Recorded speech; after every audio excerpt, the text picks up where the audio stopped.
Assalamualaikum warahmatullahi wabarakatuh. Rahayu Rahayu Sagung Dumadi.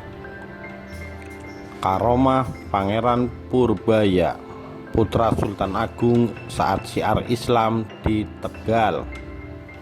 Sebuah pesantren dahulu kala diyakini pernah berdiri di desa Kalisoka, Kecamatan Adiwerna, Kabupaten Tegal, Jawa Tengah.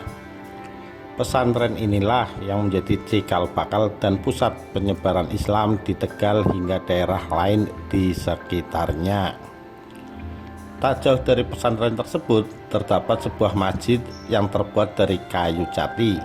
Kini keberadaan pesantren itu sudah tidak berbekas.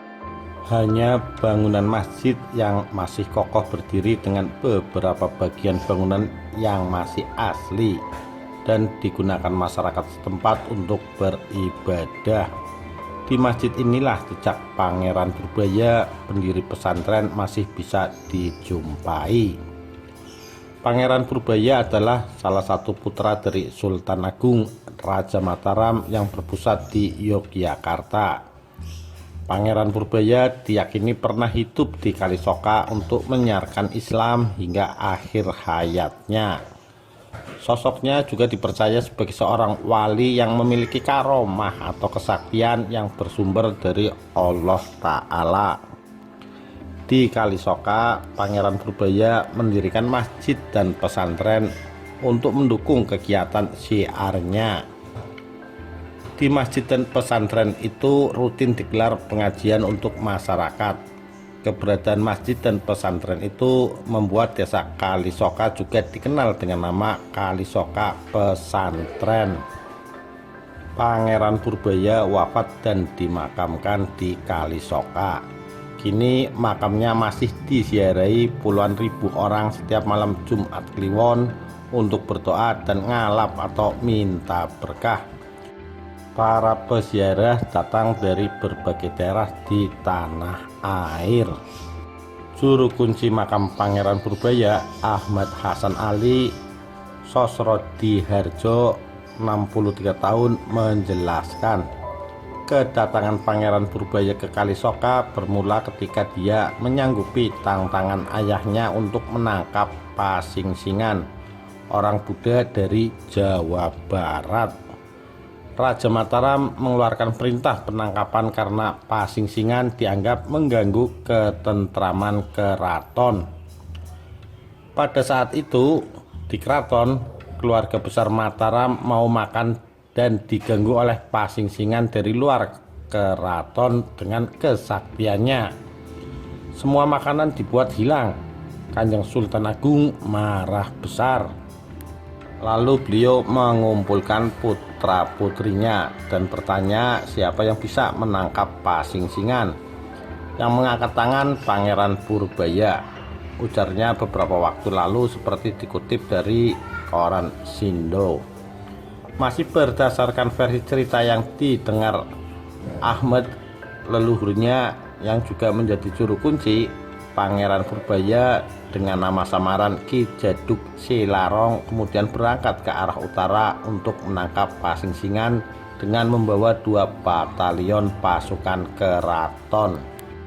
Setelah melewati sejumlah daerah seperti Purworejo, Purbalingga, dan Purwokerto, Pangeran Purbaya akhirnya bertemu dengan Pasingsingan di sebuah tegalan yang kini masuk wilayah kota Tegal. Keduanya lalu bertarung dengan kesaktian yang dimiliki masing-masing hingga Pasingsingan kewalahan dan kabur ke arah selatan Tegal ke sebuah daerah yang kini masuk wilayah Brebes. Di daerah yang berupa pesawahan, Pasingsingan sujud dan minta maaf kepada Pangeran Purbaya. Pangeran Purbaya kemudian memaafkan, sedangkan perjanjian dengan ayahnya kalau tidak bisa menangkap Pasingsingan, Pangeran Purbaya tidak boleh kembali lagi ke keraton. Akhirnya Pangeran Purbaya jalan lagi ke utara dan sampai di daerah yang sekarang bernama Kalisoka. Saat itu Kalisoka masih berupa hutan. Jadi Pangeran Purbaya babat alas. Pangeran Purbaya memiliki istri yang merupakan anak dari Ki Gede Sebayu, sosok ulama yang dipercaya sebagai pendiri Kabupaten Tegal. Sebelum bisa mempersunting putri Ki Gede Sebayu, Pangeran Purbaya lebih dulu harus mengikuti sayembara bersama 24 raja dari sejumlah daerah. Sayembaranya adalah merobohkan pohon jati di sebuah wilayah yang kini bernama Adiwerna.